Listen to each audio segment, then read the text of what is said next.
नमस्कार, मैं हूं सौरभ सचान और आप देख रहे हैं देवास लाइव। और आज हम राजनीति पर चर्चा करेंगे और वो भी कांग्रेस की।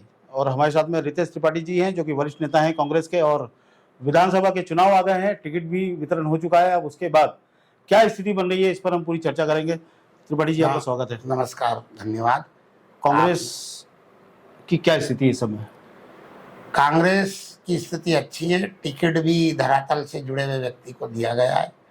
5 विधानसभा सीटें चुनाव जीतने की स्थिति में कांग्रेस आज की तारीख में है। हम लगातार कोशिश करेंगे कि देवास विधानसभा का जो हार का सूखा है 8 बार का, प्रदीप चौधरी जी के रूप में संगठन ने अच्छा उम्मीदवार दिया है।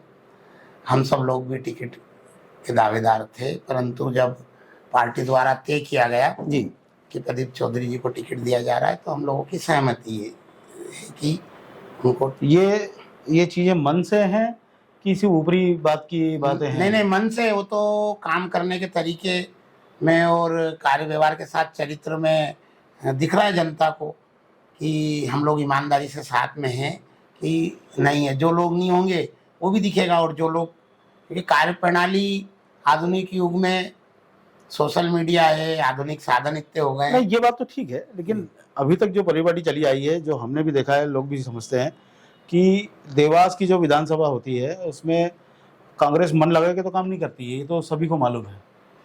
क्या इस बार है मन लगा के काम करने का मूड आप लोगों का?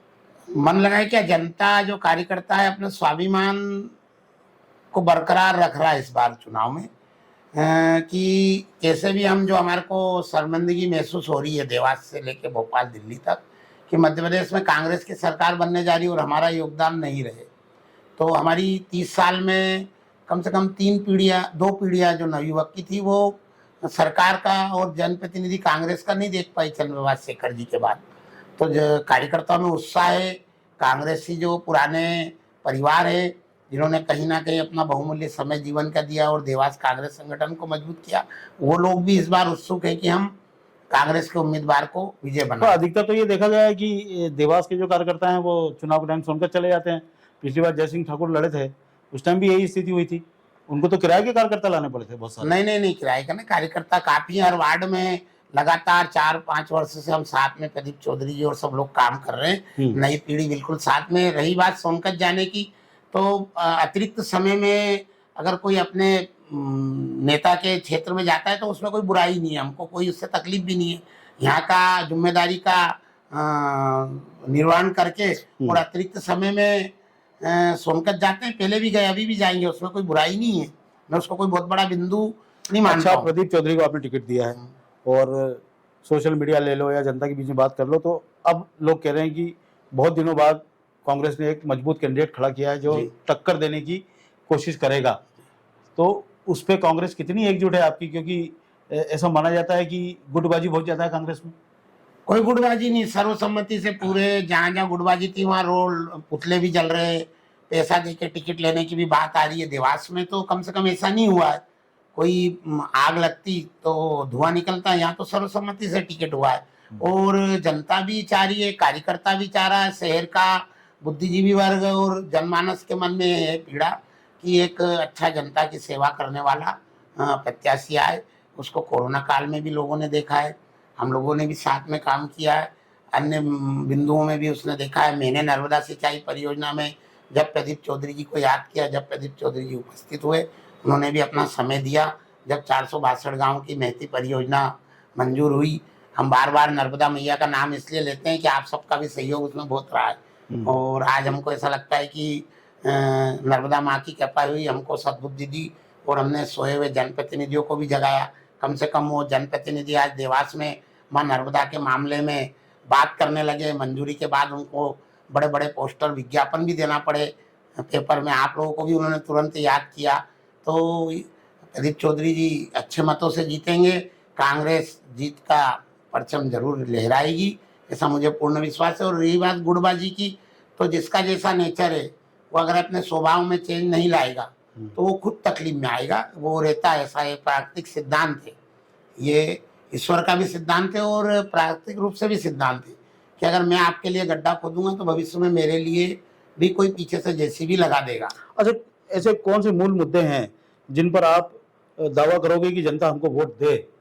ऐसे मुद्दे कौन से हैं? देखो, नर्मदा सिंचाई परियोजना तो हम डंके की चोट कहते हैं कि हमारे पहले कोई काम किया हो भाजपा के जनप्रतिनिधियों ने, तो वो सार्वजनिक जवाहर चौक की सभा में स्थल वहां पर हमको बताए, हम हमारी गलती स्वीकार कर लेंगे कि हमने मंजूर नहीं कराई। शासन भाजपा का है, मंजूरी भाजपा को ही देना थी शासन को, परंतु 5 वर्ष सरकार बदलने के कारण परियोजना धरातल पर नहीं आ पाई। 5 वर्ष 6 वर्ष हमको भाजपा शासन के कारण नर्मदा मैया का पानी हमारे अन्नदाता धरती पुत्र किसान बंधुओं को देर से मिलेगा। एक बात तो ये हो गई। नजुल पैकी में कोई अतिरिक्त बजट की आवश्यकता नहीं थी माननीय मुख्यमंत्री जी को। जनप्रतिनिधियों ने तत्परता दिखाते, अपने मुख्यमंत्री जी की गरिमा का ध्यान रखते, अपने मुख्यमंत्री जी जिनका बोलना ही कानून होता है संविधान में, उनकी बात का वजन होता, कोई अतिरिक्त बजट नहीं था। नजुल और पैकी जो गंभीर समस्या है, पुराने शहर के सब नागरिक परेशान है, तो उसको मंजूर कराना था। जब 10 वर्ष से अधिक समय हो गए, उसको आज तक उन्होंने एक भी तो ये तो चलो उन्होंने नहीं किया। हाँ। लेकिन आपकी सरकार बनती है, आपके विधायक बनते हैं, तो आप करा पाओगे? हम कराएंगे ना। नजुल पैकी हमारा प्रमुखता से रहेगा।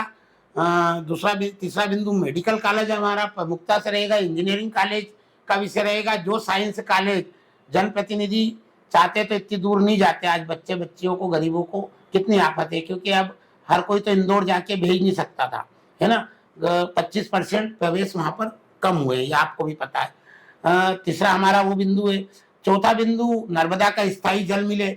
आपके भी शायद ध्यान में है वो बात कि जो लोग कहते हैं कि हम नर्मदा नायक थे, हमने पानी लाए नर्मदा का, आज भी हम किसानों के लिए जो महती परियोजना थी राजा नल, कांग्रेस शासन में मंजूर हुई थी, काम हुआ तेजी से। राजा नल का पानी किसानों को हम कहाँ देते हैं? अन्नदाता धरती पुत्र को राजा नल का उनकी सिंचाई के लिए पानी नहीं दे पाते। उसका पानी भी हम देवास में पेयजल के लिए लाते, तो हम कैसे नर्मदा नायक है? हमारा कोई स्थायी अनुबंध नर्मदा घाटी विकास प्राधिकरण से, क्योंकि हमने नर्मदा देवास उद्गम सिंचाई परियोजना बनवाई थी। उसमें 72 गांवों के अलावा सिटी के लिए हमने 30 वर्ष आगामी को ध्यान में रखकर पानी का प्रावधान किया था। अच्छा, ये सब चीजें तो हैं। चलिए, आप ये मुद्दे की बात करते हैं, लेकिन 15 महीने के लिए आपको सरकार का मौका मिला था, जनता ने दी थी। लेकिन उन 15 महीनों के दौरान ऐसा आरोप है आप लोगों पे कि आप इतना कुछ नहीं कर पाए जितने आप बात करते हैं। ना तो किसान की कर्ज माफी पूरी हो पाई, कुछ किसानों की हुई जो 50,000 के नीचे थे, लेकिन जो बड़े किसान थे या बड़े कर्जदार थे उनकी माफी नहीं हो पाई। इसके अलावा बहुत सारी ऐसी योजनाएं थी जो फलीभूत नहीं हो पाई, क्योंकि माना गया कि सब इधर को उधर ट्रांसफर कराने में लगे थे, और 15 महीने बाद सरकार गिर गई। और जनता कैसे भरोसा करे? नहीं, जनता भरोसा करेगी ना। नर्मदा सिंचाई परियोजना का धरातल पर Kali Sindh phase 1 phase 2, Parvati link योजना, जितनी डई, 6 गांव माखन, बहुत सारी योजना है। मैं अगर आपको पूरे पेपर बताऊंगा कि उस समय मंजूर हुई, धरातल पर परियोजनाओं का कार्य तेजी से दिखा, जो 15 वर्ष में नहीं दिखा था। रही बात ट्रांसफर की, तो क्या है कि अधिकारी वर्ग और सब 15 साल से जो कर्कश था, उससे निपट पाना ही बहुत मुश्किल का काम था। 27 लाख किसानों का कर्ज माफ हुआ 50,000 में, है ना। और अगर मौका मिलता तो बराबर होता। ट्रांसफर तो एक साधारण प्रक्रिया है। आवाज ज्यादा उठी। मैं तो कहता हूँ भाजपा के लोगों से सीखना चाहिए कांग्रेसियों ने, कि जिस प्रकार वो गोदड़ी ओढ़ के गुलाब जामुन, मालवा में कहावत है, गोदड़ी ओढ़ के गुलाब जामुन खाते हैं, क्योंकि उनके पास 15-20 ऐसे शब्द हैं जिससे वो जनता को भ्रमित कर लेते हैं। सुचिता, सुसंस्कार, ईमानदारी, राम राज, देशभक्ति, नैतिकता, मर्यादा। तो कांग्रेसी लोग उनकी बात में आके उलझ जाते हैं। भाई, कांग्रेस का आदमी बड़ा भावुक होता है, क्योंकि आजादी की लड़ाई से अभी तक उसने विनाश का काम नहीं किया, विकास का काम किया। बड़ी बड़ी परियोजनाएं, IIM है, बड़े बड़े बांध है, जो सार्वजनिक क्षेत्र की कंपनियां जो एक एक करके अभी भाजपा सरकार में बिक रही है। तो सबसे पहले तो हम निजीकरण रोकेंगे। रोज जो भ्रष्टाचार हो रहा है, प्राइवेटों को, पूंजीपतियों को लाभ दिया जा रहा है, तो ये भी रोकेंगे। ट्रांसफर वाली भी कोई ऐसी प्रक्रिया नहीं आएगी, जनता विश्वास करेगी। और किसानों की जो तेजी से भूमि उद्योगपति खरीद रहे हैं शासन की नीति के कारण, क्योंकि सब वस्तुओं का मूल्य बढ़ रहा है, उद्योगपति और व्यापारियों की, पर किसान की उपज का मूल्य नहीं बढ़ रहा है। तो इससे देश में आर्थिक असंतुलन की स्थिति निर्मित हो रही है। तेजी से जब कैसी भूमि उद्योगपति खरीदेंगे तो किसान भूमि में होता जा रहा है कर्जे के कारण, उसकी खुशहाली भी कम होती जा रही है मध्यम वर्गीय परिवार के भविष्य की प्रति चिंता। हम रोजगार की भी बात करेंगे। रही बात स्थायी मुद्दों की, तो जिला अस्पताल में आपको भी 3 साल हो गए मेरे साथ मांग करते करते। छोटा सा ड्रामा सेंट्रल माननीय जनप्रतिनिधि देवास के नहीं मंजूर करा पाए, जो 6,000 करोड़ की योजना मंजूरी की बात कर रहे हैं। बिना बजट का नजुल पैकी नहीं कर पाए। कन्या शिक्षा परिसर का 1 मिनट लूंगा मैं आपका। कन्या शिक्षा परिसर जब देखा हमने कि मध्य प्रदेश में सब जगह खुल रहा है, 30 करोड़ की बिल्डिंग थी, उसमें प्राथमिक शिक्षा से लेके तो 12वीं तक की शिक्षा में बच्चों को अंदर ही रहना था, बच्चियों को, सिर्फ बच्चियों को। तो जैसे तैसे झाबुआ का एक कैंसिल हुआ था, चंद्रशेखर आजाद नगर का, किसी कारण से। तो हमने पत्र व्यवहार किया, सरकार तो थी नहीं हमारी, हमने कहा कि इसको देवास दे दिया जाए, अतिरिक्त बजट नहीं हो, इसको ही दे दिया जाए। तो उसमें भी हमको कोई विधायक सांसदों ने रुचि नहीं ली, तो वो भी हमको नहीं मिल पाया। हमने कोशिश की थी, जैसे सेंट्रल स्कूल मंजूर है, भूमि नहीं मिल पा रही। तो हम स्थानीय मुद्दे बहुत सारे हैं। आप देख लो, फर्स्ट पेज में मेट्रो से जुड़ना था भाई। आप, हमको पता है कि मेट्रो महत्वपूर्ण है, क्योंकि कितने बच्चे 20-20 हजार बस वाले लेते हैं। बच्चों के साथ एक और बड़ी परेशानी है, जब वो बैठते हैं बस में, जब पूरी दूरी की सवारी आ जाती है, जो 40 रुपए 50 रुपए किराया देते हैं, तो उन बच्चों को कंडक्टर उठा देता है। एक तो स्कूल कॉलेज की पढ़ाई की कठिन मेहनत, दूसरा बच्चों को खड़े खड़े जाना पड़ा, बच्चे बच्चे दोनों को, हजारों बच्चों को। तो हम कोई मेट्रो को फर्स्ट पेज में नहीं लाए। हमको मालूम है कि चंद्रप्रभाष शेखर जी के बाद जो ग्रेटर नोएडा और पीथमपुर जैसा बनना था देवास, उनके स्थान पर, वो पीथमपुर के स्थान पे नहीं बन पाया। जनप्रतिनिधि मेट्रो से पहले भी नहीं जुड़ा पाए। मेडिकल कॉलेज शासकीय होना चाहिए। मेरी जितनी उम्र है, जितना राजनीति का मेरा अनुभव है, पहले जनप्रतिनिधि देवास के ऐसे देखे जो कह रहे कि अमलताज है प्राइवेट मेडिकल कॉलेज, देवास में सरकारी मेडिकल कॉलेज की जरूरत नहीं है। तो मैं ऐसे बुद्धिमान जनप्रतिनिधियों को नमस्कार करता हूँ। जनता से भी निवेदन करता हूँ कि आप खुद फैसला करें कि जनता के बीच में काम करने वाला। तो शिक्षा स्वास्थ्य में हम बिल्कुल पीछे हैं, छोटी छोटी आवश्यकताओं के लिए हमने जाना। एक महत्वपूर्ण बिंदु और है, जो यहाँ के जनप्रतिनिधि कहते हैं कि हम बहुत प्रभावशाली हैं, बहुत ताकतवर हैं, हमारा बहुत संपर्क है।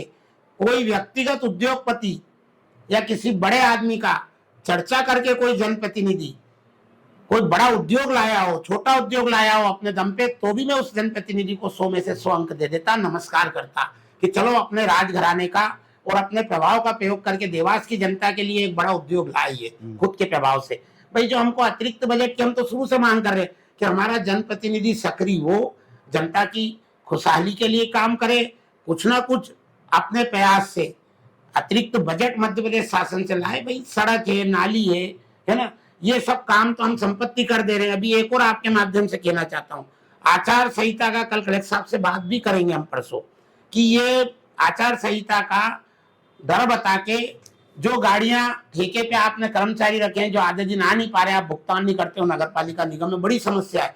वो दुकानदार और होटल वाले और इनसे कचरा नहीं ले रहे हैं कि आप पहले पैसा दो, आचार संहिता लगी है। तो भाई हम संपत्ति कर दे रहे हैं, हम यूजर कर मध्य प्रदेश में, चलो आप गाड़ी का हमसे अतिरिक्त ले रहे हो, कोई दिक्कत नहीं, पर किसी कारणवश कोई नहीं दे पाया तो आप कचरा उठाने से तो आचार संहिता का डर बता के। तो जनप्रतिनिधि को इतना समझ नहीं है कि हमारी जनता को कितनी तकलीफ है। भाई क्या है, अन्याय करने वाले से अन्याय सहने वाला ज्यादा दोषी है। देवास में सबसे बड़ी कमी है कि हम 90 के बाद क्यों पिछड़ते जा रहे हैं। लोधरी परियोजना पूर्ण हो जाती तो हमारा औद्योगिक क्षेत्र नहीं पिछड़ता। किनकी प्रभावशाली लोगों की जमींदारी थी। हमारे ब्रिज की डिजाइन क्यों चेंज हुई, हमारा ब्रिज मक्सी रोड वाला कहाँ तक आना था, हाँ हाई कोर्ट तक साधना प्रजापति जी भी गई है ना, वो उसमें बताया गया, पीएस ने जवाब दिया, भाई ब्रिज कहाँ तक आना था, किनकी भूमि बची, बाद में किन्ने कॉलोनी का डेवलपमेंट करा, किनकी कहाँ तक आना था, उसकी लंबाई मीना बाजार के कोने तक आना था, दोनों तरफ कितने अपनी संपत्ति को नहीं बिगड़े इसलिए उस ब्रिज की वो की। तो बहुत सारे बिंदु हैं। जबरन का ब्रिज भी आप देख रहे हैं, वो एशिया की फिसल पट्टी सामने है। तो अव्यवस्थित विकास को हम व्यवस्थित करेंगे, जनता जरूर मौका देगी, एक जनता के बीच का व्यक्ति चुनाव जीतेगा। रही बात गुटबाजी की, तो मैं नकारता हूँ, कोई गुटबाजी नहीं है।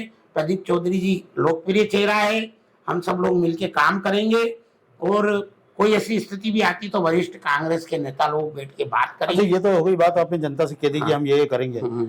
कुछ कांग्रेसियों के लिए 2 शब्द बोलिए ना आप, कांग्रेसियों के लिए कुछ कहेंगे आप? नहीं, कांग्रेस को तो अपना स्वाभिमान जगाना पड़ेगा, क्योंकि हम जब कोई कार्यक्रम करते हैं, कुछ भी करते हैं, तो हमारे प्रति लोगों का रुझान ये रहता है कि यार ये कब तक हारेंगे। जब हमारा कोई कार्यक्रम चलता रहता है तो आसपास की दुकान पे जो हमारी जनता खड़ी रहती है वो हमको बड़ा लाचार स्थिति में देखती है कि यार इतने साल हो गए, ये चुनाव के समय इनमें क्या चूक हो जाती। तो उस चूक को इस बार दूर करेंगे। कांग्रेस का स्वाभिमान और जमीर वाला कार्यकर्ता कांग्रेस को जिताएगा। जिन लोगों को अगर कोई परेशानी है तो उनकी परेशानी भी दूर होगी, पर कुछ लोग जो विघ्न संतोषी का काम भी करेंगे तो जनता उनके चेहरे पहचान चुकी है। जनता जमीन से जुड़े हुए व्यक्ति को वोट देगी और अवश्य परिवर्तन होगा। एक लोकप्रिय जनप्रतिनिधि देवास को मिलेगा, कांग्रेस की सरकार बनेगी। कन्याओं के लिए हम अतिरिक्त हाई सेकेंडरी हाई स्कूल खोलेंगे, पहली प्राथमिकता रहेगी। जो मेडिकल कॉलेज हम पहले चरण में ही खुलवाएंगे, चाहे कुछ भी करना पड़े। मेट्रो से द्वितीय चरण में हम देवास को जुड़वाएंगे। नर्मदा सिंचाई परियोजना का जो टेंडर हुआ है उसमें समय सीमा यहाँ 5 वर्ष दे दी, जबकि कांग्रेस के समय 3 वर्ष दी थी। सावेर में 7 वर्ष दे दी।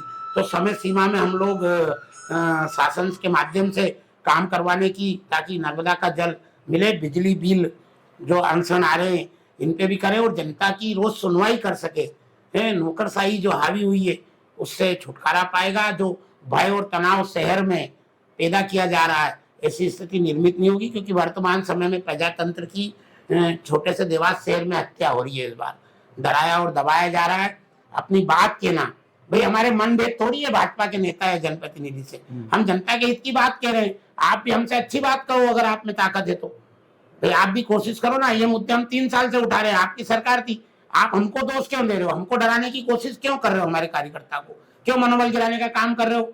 उसमें जरूर कुछ ना कुछ हमारे कांग्रेस के कुछ साथी उसमें रहते हैं, ये हमको पता भी, हमारी निगाह भी है कि वो लोग कहीं ना कहीं जुड़े हुए हैं। वो क्योंकि रावण अगर विभीषण नहीं आता तो रावण का दहन नहीं होता, तो हम उन विभीषण से दूर हैं, शकुनी से भी दूर हैं। हम शकुनी से भी दूर हैं, क्योंकि हमको पता है कि कुछ लोग नहीं पचा पाते हैं कि कोई अच्छा नेतृत्व तो शहर में आए। ये विसंगति भी है, हम सब समझते हैं उसको भी, क्योंकि हम भी रात दिन सार्वजनिक क्षेत्र में निस्वार्थ भाव से काम कर रहे हैं। तो अच्छा जनप्रतिनिधि आएगा। ये सब चीजें जो मैंने आपको बोली है, इनको प्राथमिकता से स्वास्थ्य, शिक्षा, रोजगार और शहर का व्यवस्थित विकास हो। आगामी को देखते हुए नर्मदा का स्थायी जल का अनुबंध हो नगर पालिका निगम से। राजा नल से हमको पानी लाने की नहीं हो, किसानों का हक का पानी किसानों को मिले। आप समय समय पे आपसे मिलते रहेंगे। ये तो धन्यवाद। ये थी पॉलिटिकल चर्चा कांग्रेस के लिए रितेश त्रिपाठी जी के साथ में। इनके वादे इरादे सब आपने सुन लिए। देखने वाली बात होगी समय के साथ में, अगर जनता इनको मौका देती है तो ये कितना कुछ निभा पाते हैं जनता के साथ में। अब ये सब कुछ चुनाव के बाद ही पता चल पाएगा। आप हमारे साथ जुड़े, आपका बहुत बहुत धन्यवाद। देवास के प्रबुद्ध नागरिक और मतदाता बंधुओं से भी निवेदन है कि कांग्रेस पार्टी के पक्ष में मतदान करें।